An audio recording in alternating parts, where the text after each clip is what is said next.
सोय नाही झाली तर काय झालं? हा काका तर आम्हाला डायरेक्ट पगारच वाढवाय निघाल, त्याच्याकडून आईस्क्रीम घेत होतो म्हणून. ही आहे वसईतील गावदेवीची यात्रा. तशी छोटी आहे पण एन्जॉयवाली आहे. मला काय वाटतं, कधी कधी ना या यात्रा चुकीच्या पद्धतीने येतात तर कधी कधी चांगल्या पण असतात. का ते पुढे सांगतो. यात्रा एन्जॉय करा. मला काय वाटलं, आम्ही तिघेच आहेत नाही, आमचे पार्टनर अगोदरच आले होते. आम्ही जरा लेट आलो. हे पहा, आमच्यासोबत एक दोस्तों हमारे साथ कांड हो गया है।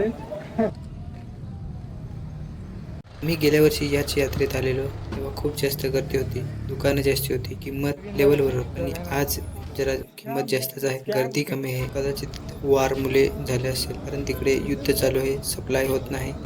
गॅसची दुकानं म्हणजेच वडापाव बिडापावची कमी आहेत असं होऊ शकतं. तिकडे 2-3 देश भांडत आहेत, त्याच्यामुळे आपल्याला सुद्धा भोगावं लागतं. कसं असतं, गावात भांडण झालं की आपण घराबाहेर निघून मजा पाहत असतो.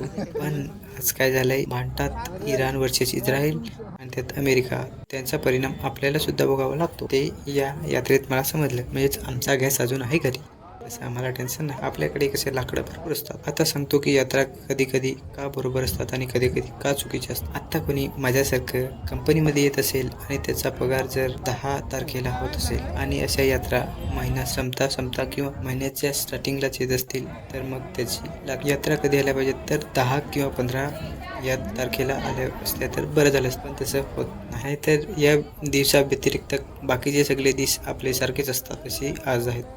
सगळी यात्रा फिरलो, भरपूर काही पाहिलं आणि शेवटी माणसाचे घरी घेतले आणि घरी निघालो.